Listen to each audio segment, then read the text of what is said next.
네, 안녕하십니까. 저는 맨체스터 메트로폴리탄 대학의 석좌 교수인 정형수입니다. 오늘 여러분과 한영 XR 메타버스 협력에 대해서 나누고자 합니다. 간단하게 저의 소개를 드리자면은 AR VR 허브 연구소장을 하고 있고요. 국제 AR VR 컨퍼런스 의장, 그리고 한영 간의 여러 가지 다양한 협력들을 하고 있습니다.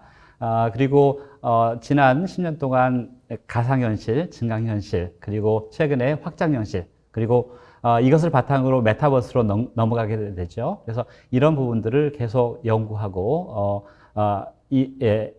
해왔습니다. 최근에 이제 경희대 해외 석학 교수로 와 있고요. 한국에서 여러 가지 많은 메타버스의 변화를 보면서 이렇게 지내고 있습니다.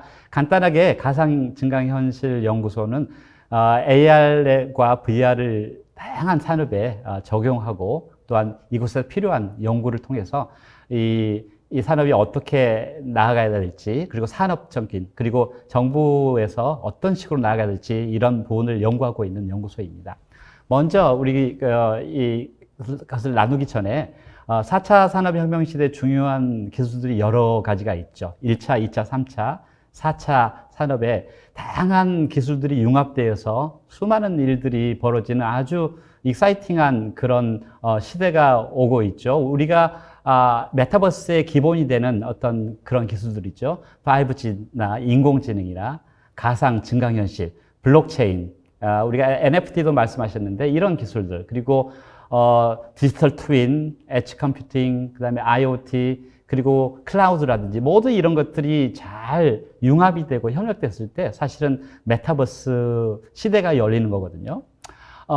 사실은 이 부분에 가장 많은 공헌을 한 두 가지 키워드가 있다면 사실은 코로나와 디지털 대전환이라고 할 것입니다. 기존의 4차 산업혁명이 많은 어떤 디지털 대전환이라는 큰 전자의 변화가 일어났는데, 그것을 정말로 앞당기는 역할을 한 게 코로나였고요. 그리고 갑자기 어느 순간에 우리 세상이 거대한 실험실이 되어버렸죠. 기존에 해왔던 모든 것들이 무너지고, 그리고 새로운 것들이 시도되고, 돌파구를 찾기 위해서 많은 일들이 벌어진 그런 것들을 우리가 현재 경험을 하고 있죠. 특별하게 코로나 시대 때 우리 비대면에 대한 어떤 그런 것을 생각을 많이 하게 됐는데, 특별하게 이 시간과 공간에 대한 제약들이 많이 있었고, 그것을 확장해주는 그런 역할을 해줬던 게 사실은 증강현실, 가상현실, 그리고 최근에 확장현실, 이러한 기술들이 우리의 시간을 타임이 노 타임이 되고, 그리고 스페이스, 공간이 갑자기 노 스페이스, 버추얼 스페이스가 되는 거죠. 그리고 우리가 하고 있는 것들이 굉장히 다양한 형태로 확장되는 그런 현상이 일어나고 있습니다. 그러면 왜 우리가 현재 메타버스에 주목하는지를 보게 되면은 크게 다양한 측면에서 볼 수 있지만은 플랫폼이라는 측면에서 볼 때 굉장히 흥미로운 것 같아요. 우리가 기술 발전과 함께 많은 기업들이 흥망성쇠를 겪어왔죠.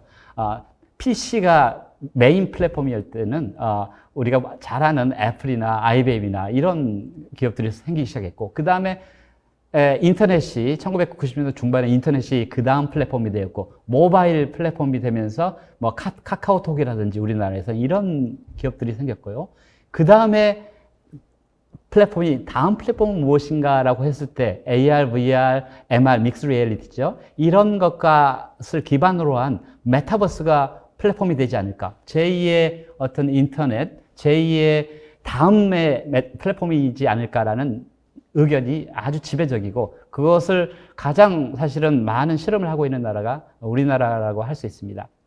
그래서 간단하게 너무 잘 아시겠지만 가상현실은 우리가 헤드셋을 쓰고 버추얼 세상을 경험하는 거고, 증강현실 같은 경우는 현실에 이 디지털 인포메이션을 끌어다가 경험하는 거죠. 이 두 개를 합해 놓은 게 혼합현실이고, 그 다음에 이런 것들이 확장되는 게 사실은 Extended Reality, XR이라는 개념으로 사실은 현재 전 세계에서 가장 많이 회자되고 많이 사용되고 있는 용어가 확장 현실 XR입니다. 근데 XR은 그러면 무엇인가라고 얘기했을 때 어떤 분들은 이 가상현실과 증강현실이 이렇게 혼합해 놓은 게 아니냐, 믹스 리얼리티하고 라는 개념과 굉장히 혼용해서 쓰는데 사실은 이 확장현실이라는 개념은 기존의 AR, VR, MR에다가 인텔리전트한 것들이 들어오는 거죠. 인공지능, 빅데이터, 센서 이런 것들이 들어오고 그 다음에 우리의 경험들을 확장해주는 정말 리얼하게 해줄 수 있는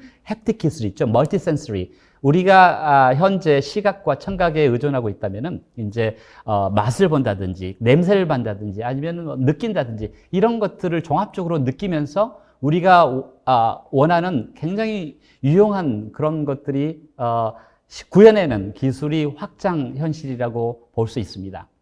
그래서 사실은 작년 연말에 우리 정부에서 가상융합 경제라는 말로 XR을 이 문화 쪽에서 볼 때는 실감 기술이라고 보고요.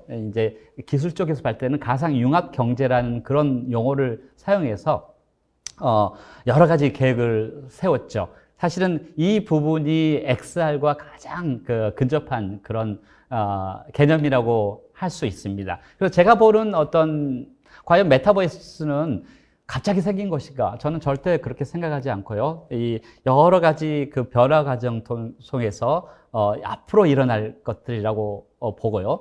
그래서 과거에 단순하게 우리가 경험했던 기술들은 AR, VR, MR이라고 하면은 현재는 보다 스마트하고 이게 인텔리전트하고 그리고 우리의 경험들을 특별하게 코로나 상황에서 더욱 이렇게 경험할 수 있는 멀티센서리를 활용해서 구체적으로 실용적이고 우리에게 필요한 것들을 구현해내는 기술을 XR이라고 하고 메타버스는 가까운 미래 그리고 앞으로 이루어가야 할 그러한 미래라고 저는 현재 보고 있습니다.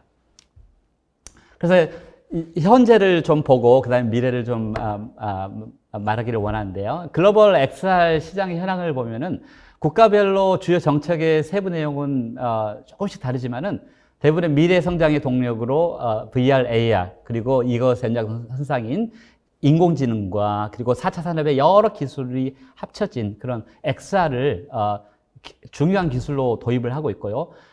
전체적으로 이 글로벌 시장에서 이 성장률을 지속적으로 성장하는 것으로 예측하고 있습니다. 특별하게 코로나로 인해서 사회 문화 그런 여러 가지 새로운 현상들이 일어났고 그런 과정에서 어떻게 하면 우리가 이 위기를 극복하고 스마트하게 살아가야 될 것인지 이러한 고민 가운데 많은 XR의 어떤 유스 케이스들이 등장하고 있고요. 그리고 대기업과 중소 스타트업을 중심으로 디바이스라든지 컨텐츠를 개발한다 이런 많은 일들이 현재 전 세계적으로 일어나고 있습니다. 특별하게 유럽 같은 경우는요, 전 세계적인 XR 산업의 시장과 성장과 같은 궤를 같이 하는 그런 의미에서 이 XR 시장이 성장을 하고 있고요. 특별하게 아주 다양한 어떤 그 코로나로 인해서 위기 상황에서 해결책으로 XR 어플리케이션들이 아주 다양한 부분에서 이루어지고 있습니다. 그리고 또한 각국 정부에서 이 문제를 해결하기 위해서 정치적으로 우선순위를 여기에 두고 있고요. 그래서 정부 정책도 이것을 서포트하는 그런 분위기이기 때문에 현재 유럽에서는 XR 시장이 성장하고 있습니다. 산업별로 보면요, 흥미롭게도 교육과 훈련이 가장 많이 발달한 곳입니다. 특별하게 제조라든지 아니면 다양한 부분에 있어서 훈련에 가장 적합한 기술이라고 할 수 있겠죠. 그리고 난 다음에 헬스케어라든지 그다음에 유통산업, 리테일 그리고 우리가 가장 주목을 하고 있는 메타버스는 사실은 게임과 그리고 엔터테인먼트, 미디어 이쪽이잖아요. 그렇지만 현재 유럽을 보면은 그리고 유럽뿐만 아니라 전 세계 시장을 보면은 이 교육과 훈련 그리고 이 헬스케어 이쪽 부분이 가장 많은 시도가 되고 있고 발달하고 있습니다. 유럽의 주요 영국을 중심으로 주요 허브를 보면은 영국 같은 경우는 런던 중심 그리고 아일랜드는 더블린, 그다음에 프랑스는 파리, 그다음에 독일은 베를린이나 뮌헨, 네덜란드에도 그런 움직임이 있고, 그 다음에 남쪽으로 보면 스페인이나 스페인의 마드리드나 바르셀로나, 그리고 핀란드도 굉장히 이노베이트한 나라거든요. 그리고 이 북쪽 스칸디네비아 컨트리 이쪽에서도 이런 주요한 유럽의 주요한 XR 허브로 이렇게 정부에서 투자를 하고 이렇게 성장을 하고 있습니다. 그러면 한번 유럽의 이 XR 프로젝트를 잠깐 보실 텐데, 보시면은 아주 다양한 프로젝트들이 진행되고 있습니다. 그래서 증강현실을 통한 교육이라든지, 그리고 증강현실이나 디지털 트윈을 통해서 이 건축이나 건설에 활용되는 프로젝트, 또한 인공지능을 이용해서 이 더 인텔리전트한 XR 시스템이나 아바타를 제작한다든지, 그리고 가상 캐릭터를 제작하는 이런 프로젝트, 그리고 게임을 이용해서 재활하는 이런 부분들 프로젝트도 있고요. 그 다음에 촉각을 이용해서 상호작용 시스템을 이용해서 몰입형 VR을 통해서 더욱 훈련을 한다든지, 아니면 경험을 한다든지, 그리고 생산 라인의 어떤 실제감을 극대화를 통한 이런 다양한 프로젝트들이 유럽 전역에 진행되고 있습니다. 그래서 이 코로나의 영향 때문에 기존에 있던 오프라인의 체험관이나 테마파크 이런 부분들은 정말로 많은 어려움을 겪었고요.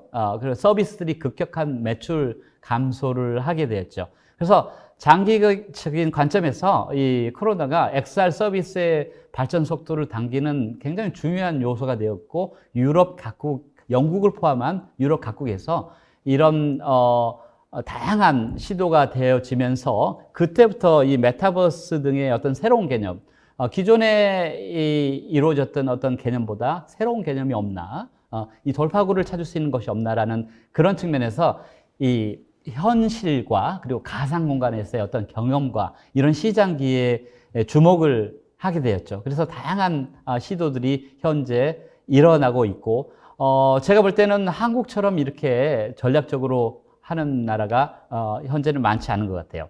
그래서 유럽은 현재는 XR이지만은 이제 점차 메타버스에 대한 관심이 좀 증가하고 있습니다. 그래서 뭐 이 파이낸셜 타임스에서도 이 페이스북이 우리는 메타버스 컴퍼니가 될 거다 이런 선언하는 것에 주목을 하고 있고, 그 다음에 프랑스에서도 과연 메타버스가 다음에 인터넷 혁명이 될 것인가 이런 기사를 내고 있죠. 그래서 점점 이 관심이 많아지고 있고요. 그래서 이 전체적으로 이 메타버스 관련을 보면은 증강현실은 실제 공간의 가상 정보를 겹쳐 보여주는 것, 가상현실 같은 경우는 실제와 비슷하게 만들어진 가상 공간, 그리고 혼합현실은 이 두 개를 합쳐놓은 것, 그 다음에 제가 설명했던 확장현실 같은 경우는 이 혼합현실과 함께 미래 신기술, 특별하게 인공지능이라든지 데이터들이 그 다음에 이 햅틱이라든지 이런 기술을 가지고 구현하는 거죠. 메타버스는 사실은 이런 것들이 잘 되었을 때, 이 확장현실이 사용하는 이런 것들이 확장돼서 초연결, 초실감, 디지털 세계로 연결되는 거겠죠. 그래서 제가 볼 때는 메타버스를 넘어가는 이 중요한 시점에 있어서 이미 왔을 수도 있지만은 이 확장현실에 대한 관심을 더 가지는 게 너무 중요하다고 생각합니다. 메타버스를 한번 넘어가 볼게요. 메타버스 같은 경우는 이 가장 유명한 영화 레디 플레이어 1에서 많은 어떤 그런 인사이트를 보여주었죠. 특별하게 이 페이스북이 메타버스 컴퍼니로 선언한 것, 그리고 국내에서는 주식시장에서 주목을 하게 됐죠. 그래서 로블록스를 사던 어떤 그 주식투자자들이 뭐 맥스트 AR 그 플랫폼 기업에 투자를 한다든지 이런 것들이 상당히 이 메타버스에 관심을 보여주는 그런 반증이라고 할 수 있겠습니다. 그래서 메타버스 관련 기업들을 보게 되면은 사실은 단순하게 어떤 이 메타버스 플랫폼에서 이렇게 게임이나 엔터테인먼트 이런 부분이 아니라 이런 것을 구현하기 위해서는 다양한 어떤 플랫폼 기업도 필요하고요.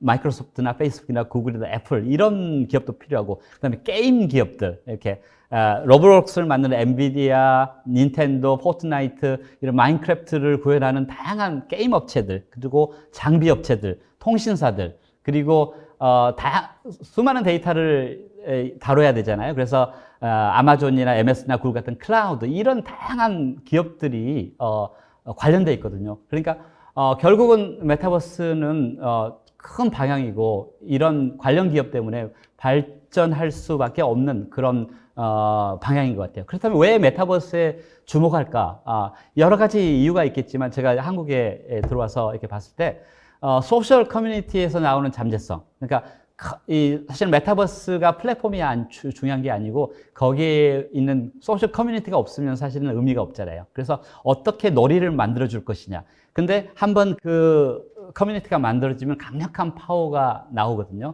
그래서 저는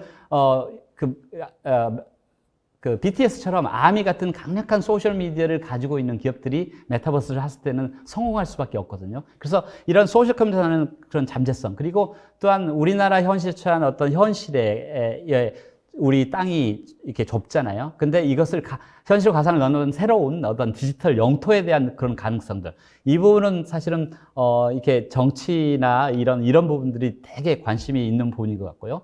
그리고 블록체인이나 가상화폐, 자산 등 이런 4차 산업의 신기술과 융합하는 그런 요소가 다분하거든요. 그리고 가상시장 매장을 통해서 이런 버추얼 마켓이 성장할 가능성이 있고, 그 다음에 무엇보다도 사실은 메타버스 새로운 어떤 경제.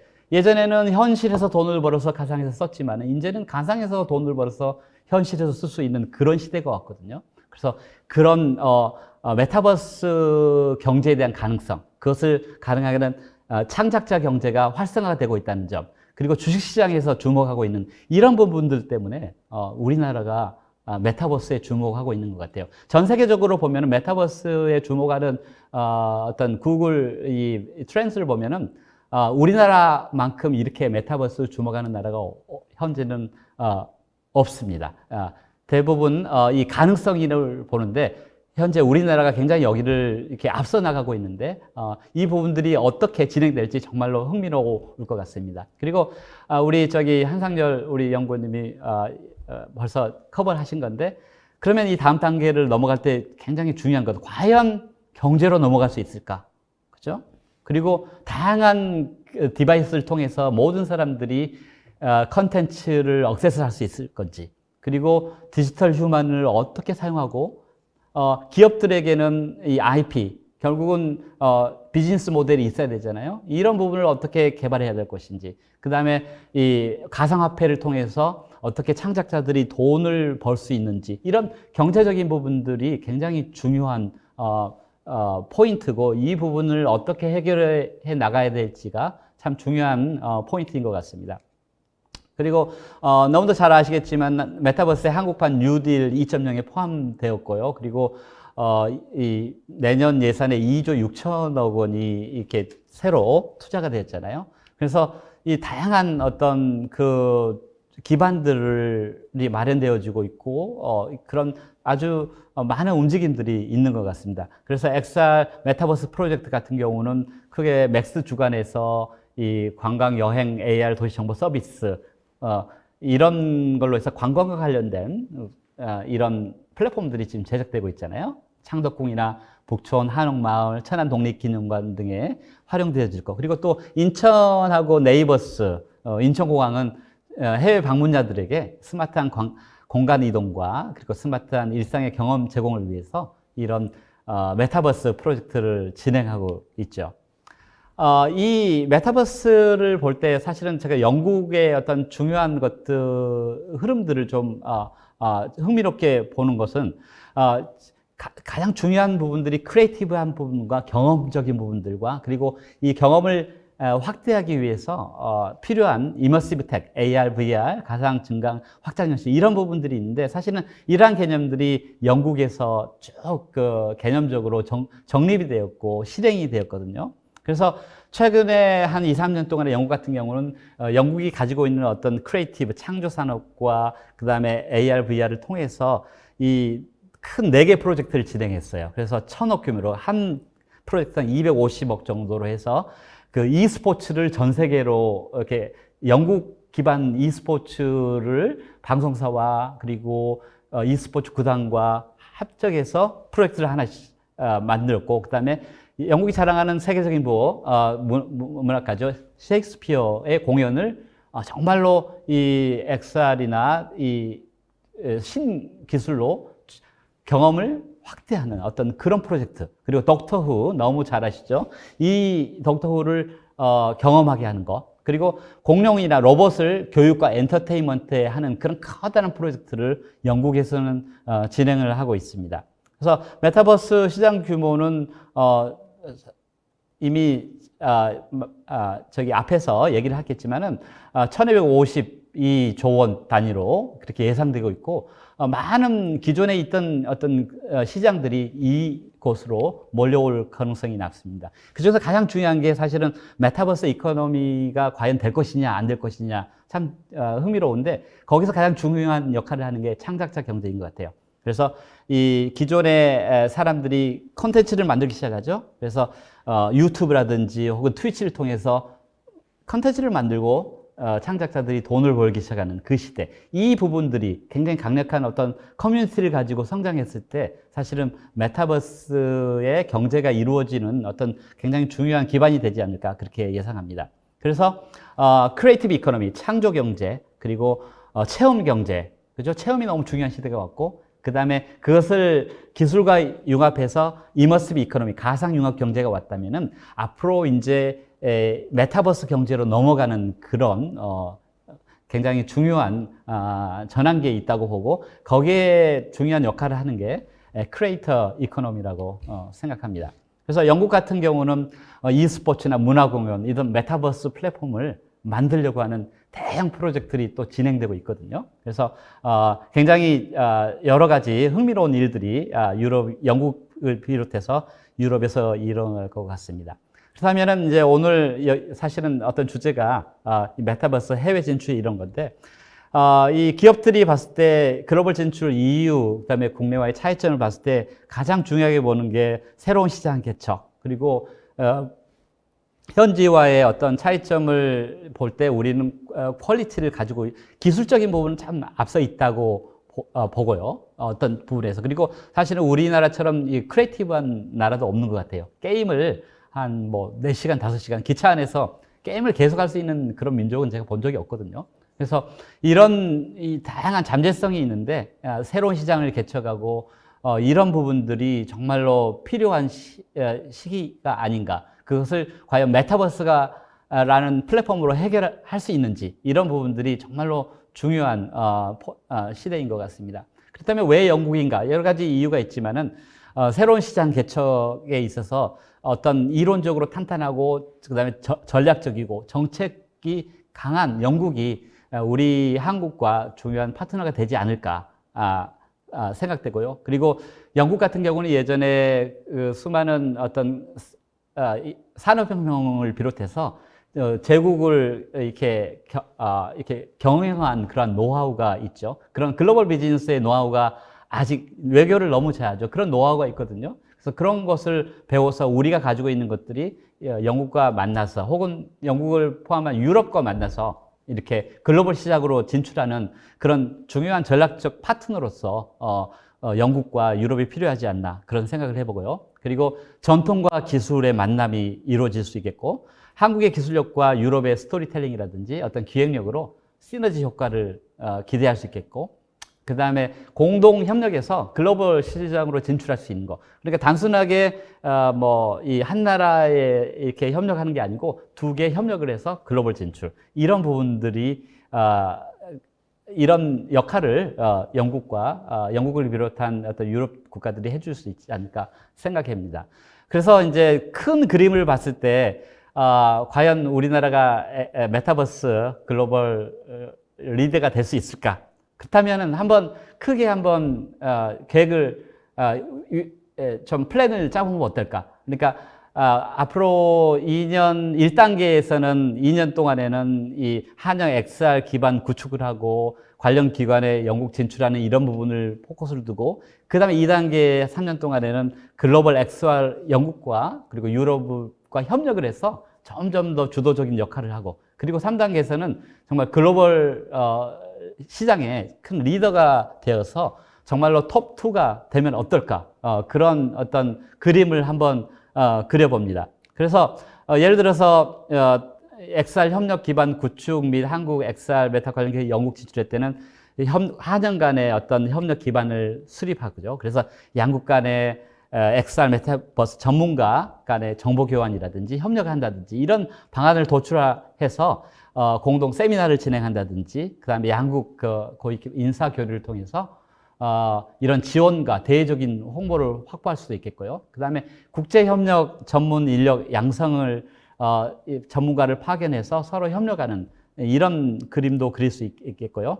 그다음에 한역 협력 강화를 위한 다양한 어떤 제도, 신기술 교류 및 무역 관련 규제 완화에 관해서 논의를 해서 사실은 규제가 상당히 중요한데 이 부분을 조금 해결하는 그런 기반을 마련했으면 좋겠다. 투자라든지 진출에 대한 법제도 이런 부분이 있겠고요. 그다음에 공동 협력 사업을 서로 추진하고 그래서 다양한 기업 그다음에 대학, 정부기관 이런 부분들에서 다양한 공동 협력 사업을 추진해 볼 수 있지 않겠나. 그리고 또한 이제 이런 사업 진출을 위해서 글로벌 네트워크를 만들어서 우리 한국이 계속 이 캐치업 전략이 아니라 이제 퍼스트 무버 전략으로 이제 글로벌에 정말로 리딩 역할을 하면 너무 좋겠다. 그런 바람이 있습니다. 이러기 위해서는 가장 중요한 게 글로벌 인재 양성이잖아요. 그러니까 그런 네트워크를 만들고 그런 역량 있는 사람들을 길러내는 것인데 이런 대학 간에 혹은 실무자 간에 이런 교육이나 이런 프로그램을 통해서 이런 일들이 이루어지지 않을까 생각합니다. 그래서 제가 보는 것은 어떻게 하면 글로벌 XR 메타버스 리더 지위를 확보할 수 있을까? 그죠? 그렇게 됐을 때 정말로 우리가 생각하는 어떤 메타버스의 플랫폼에 대한 어떤 기대와 그리고 비전들이 더 이루어지지 않을까라는 생각을 해봅니다. 그래서 국제협력의 네트워크를 강화하고 국가 확대를 통해서 활성화를 하고요. 그리고 이런 허브 조직을 통해서 다양한 투자를 유치한다든지 그래서 국제협력 조직의 활성화 그리고 협력 사업을 지속적으로 확대하는 이러한 것들이 이루어지면은 참 우리가 생각하는 뉴딜 2.0에서 생각하는 그런 메타버스의 그림들이 그려지지 않을까라고 생각됩니다. 또한 단순히 이제 두 가지 측면이 있는데요. 이 영국과 유럽과 이렇게 협력을 해서 글로벌 파트너십을 통해서 글로벌 리더가 되는 것과 그리고 또한 개발도상국의 XR 메타 기술 산업 지원 프로그램을 통해서 또한 그들을 도와주는 것도 리더의 역할이지 않을까 생각됩니다. 제가 대한민국을 봤을 때 전 크게 세 가지 때문에 글로벌 리더가 될 잠재성이 있다고 보거든요. 하나는 우리의 철학, 홍익인간, 인간을 널리 이롭게 한다는 그런 사상을 가진 민족은 많이 없거든요. 이게 중국이나 일본이나 영국이나 미국은 다 제국주의거든요. 다 식민지를 어떻게 해서 우리가 잘 될까. 근데 우리나라는 이런 사상을 가지고 있기 때문에 환영을 받고요. 그 다음에 뭐 BTS처럼 K컬처가 너무너무 이렇게 잘 지금 영향력을 미치고 있습니다. 제가 27년 전에 영국에 갔는데 그때와 지금이 한국을 바라보는 시각이 많이 다르거든요. 그래서 너무 오픈돼 있고요. 한국의 문화에 대해서. 그리고 또한 우리나라처럼 혁신이 잘 일어나는 곳이 없어요. 영국이 한 번 할 때 우리는 4번 할 수 있거든요. 그래서 이러한 잠재성을 잘 살려서 이렇게 글로벌 리더가 됐으면 좋겠고, 이제 특별한 어떤 한 섹터로서 디지털 헬스케어에 제가 관심이 있는데 그동안 제가 진행되어 했던 프로젝트 중에서 이 디지털 헬스케어에 관련해서 다양한 영국 기업과 그리고 한국의 기업들과 이렇게 협력을 했었는데요. 영국에서 미국으로 진출한 사례들이 있습니다. 그래서 미르티라든지 컨셉트 헬스라든지 여기는 영국 의료진들, 영국 의사들이 잘 디지털 헬스를 해서 미국으로 진출을 한 사례가 성공적인 사례가 있거든요. 이제 한국에서 영국으로 준비하는 기업들도 이미 이렇게 많은 협력을 하고 있는 그리고 그런 기업이 2개 있는데 첫째는 테트라 시그넘으로 이게 심폐소생술을 VR로 교육하는 그런 것과 그 외에 다양한 의료 관련해서 영국과 협력하는 기업이 있고요. 또 한 기업은 테크빌리지라는 기업인데 이 재활치료 분야의 혁신을 선도하는 어떤 이 비용인데 다른 것 같아요. 한 곳은 이제 의료진 중심으로 한 사례는 기술 중심인데 이 다음에 이제 이 2 사례를 보면서 여러 가지 이제 한국과 영국이 실제적으로 협력하는 이런 부분들을 보시면은 좋을 것 같습니다. 이상으로 저의 강연을 마치도록 하겠습니다. 네, 감사합니다.